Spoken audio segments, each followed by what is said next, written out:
Let there be a sky. God said, God created the world through speech, and therefore his thoughts was in his speech. But on Shabbat he stopped creating, and so he lifted up the world to his essence. God took the world and he lifted up the world to his essence, to his internal place. And that's what happens on Shabbat. Look at the word Shabbat in Hebrew. 3 letters. Shin, Bet, Taf. The word Shabbat.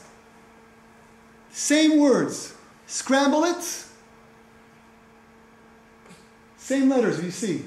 Shin, Bet, Taf. Same 3 letters. It means Tashev, to return.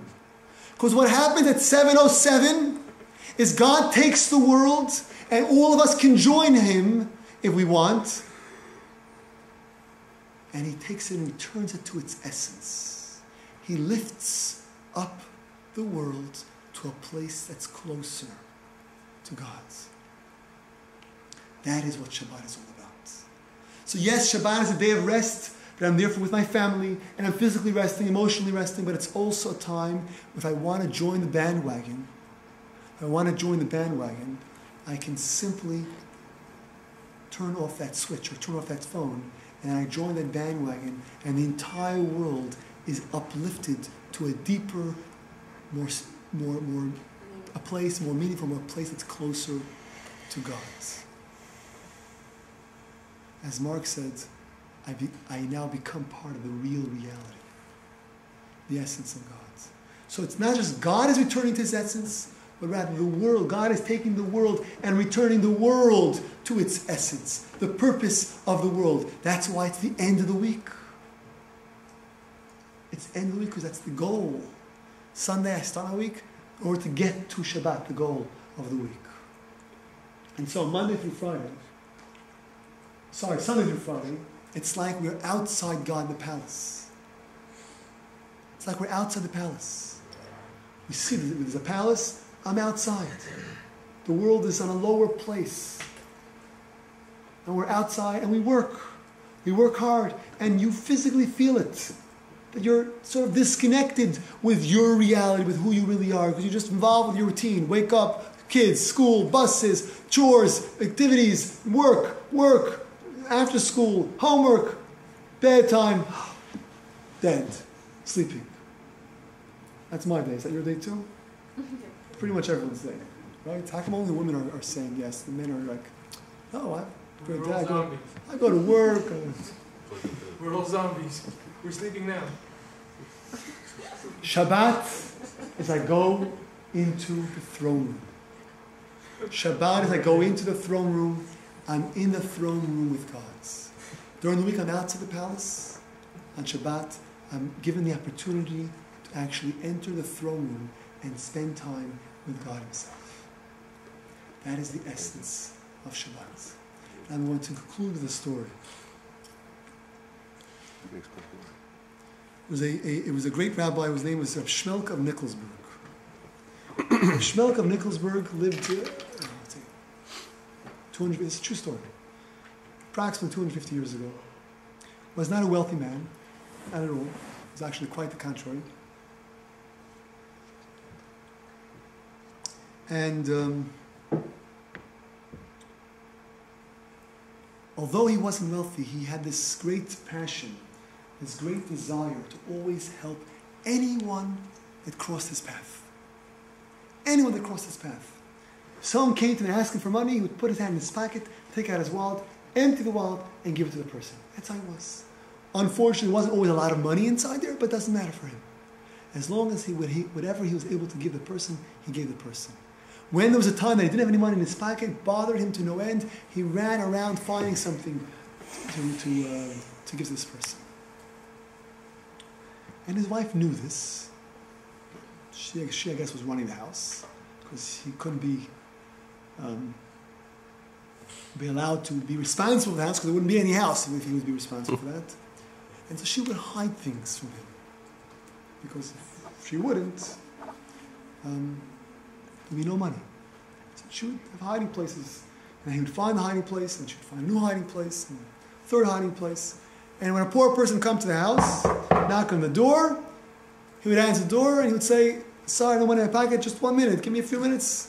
And he would run around, the poor person sees, he's running around, opening the drawers, closing the drawers, opening cabinets, all over the place, going to the bedroom, going to this room, till finally, that's where she hid it. And he would take the few dollars that he found over there, a few rubles that he found there, and give it to the poor person. It happened one time, the poor person knocks on the door, and he searches, and he searches, and he searches, and he cannot find anything. Either she really hid it well, or there really was no money left this time. But he couldn't take it. Couldn't take it.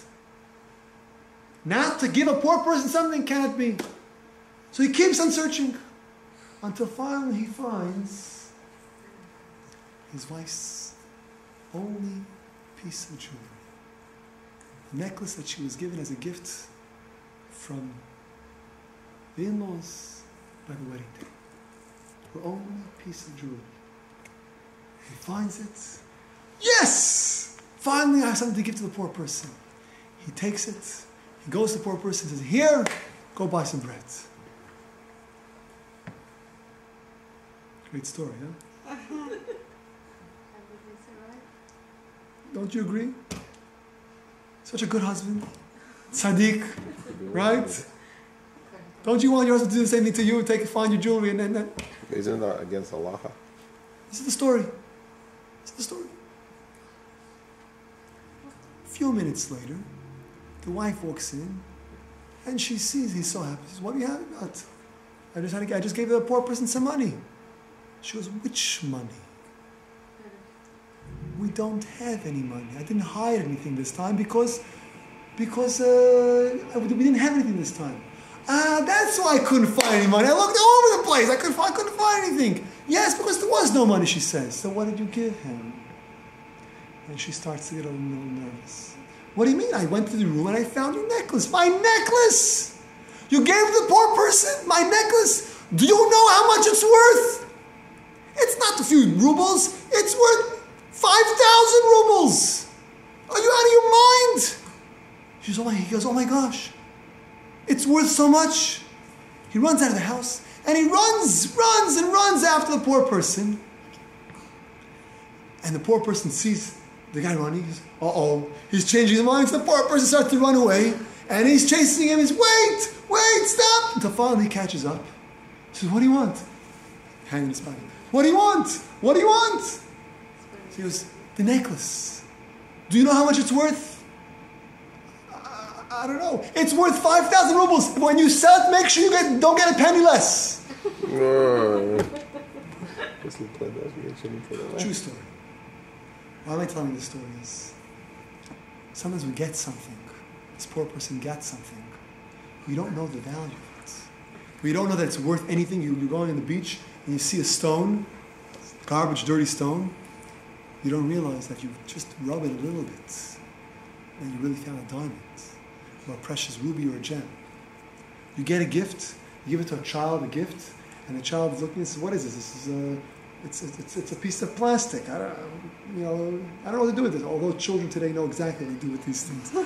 I think the next child is going to be born with a phone in their hand, straight from the mother's womb.